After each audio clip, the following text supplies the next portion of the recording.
What is your sense of self? What is your self-esteem like? These are terms that get thrown around a lot, and I want to take a few minutes today and just talk about them so that these terms, which sometimes can seem kind of abstract, that we make them a little bit more clear so that you can actually have a meaningful way to ask yourself, wait a minute, let me take inventory about myself. You can say to yourself, what is my self esteem like?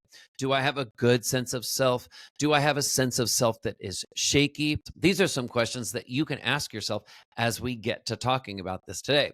So, first, what is a good sense of self? And to answer this question, I would like to tip my hat, so to speak, to Otto Kernberg, the American psychoanalyst. He was actually the director of the Institute for Personality Disorders at the New York Weill Cornell Medical Center. He is one of the most brilliant psychoanalysts there is, and actually had a major impact on me when I was doing my training early in my career in New York in helping me to understand personality organization. So, Otto Kernberg talked a lot about object relations and the idea of being a whole object and not a fragmented object. So, let me kind of explain a little bit about that so that it makes it make more sense. An individual who has a strong sense of self, who actually has a good self esteem, they can see their whole self, the whole mix of who they are, their positive traits as well as their negative traits. And when they see some of these negative traits, they don't feel ashamed of them. They don't feel defensive about them. If somebody were to mention them, they don't erect a whole series of defenses like they're in a courtroom at trial and defending themselves. No, they acknowledge some of their negative traits. They see them, and actually, here is what a real sense of self, what really solid self-esteem is it's an individual saying, I see all of my traits and I still love myself and have a respect for myself. I accept myself. It's actually a true self-acceptance that this is who I am. I accept it. And the parts of me that I don't like, I don't try to disavow or split off. I am the same person in different situations with different people. I hold on to myself in each of those situations, as opposed to somebody who has a more shaky sense of self. They may act like they're one personality with one group of people because they want the acceptance and the approval of those individuals. And then with another group of people, they may act very differently because they want the approval and the love, and they feel that they need to do that to belong.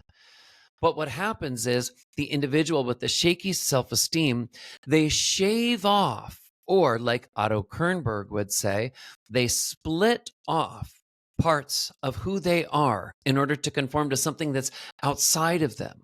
But here's the thing, a good self esteem, a good sense of self, it's about having an internal anchor that you know who you are, that you accept who you are, that you care for, that you show actual care for who you are.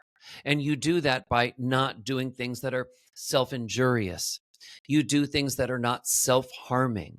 You talk to yourself in a way that is kind as opposed to cruel or critical. This is an example of what a solid sense of self, a solid self esteem actually looks like. And the final point that I want to make is that the individual with a solid sense of self, they remain constant regardless of whether what's happening in their life causes a lot of stress, regardless of whether in a particular situation they are getting approval from someone or somebody is disapproving of them, regardless of whether somebody is putting them up on a pedestal or putting them in their place and putting them down.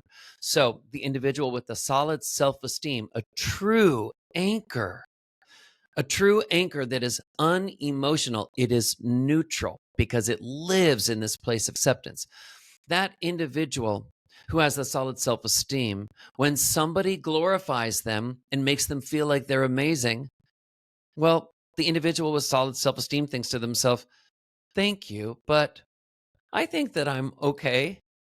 And at the same time, when another individual in a situation puts them down and makes them feel like they're dismissed or they're bad or maybe incompetent or stupid, they think to themselves, okay, you're entitled to your opinion. It's not an opinion they're thinking that I share, but everybody is allowed their opinion. So, do you see what I mean? The strong self esteem of a person, it's not like a beach ball that's blown about out on stormy waters, that's adrift and blowing back and forth, subject to the whims of the storm. No, the solid self esteem doesn't hinge on anybody making that person feel like they're amazing. The solid self esteem remains relatively intact. Okay? I'm Dr. Seth, psychologist.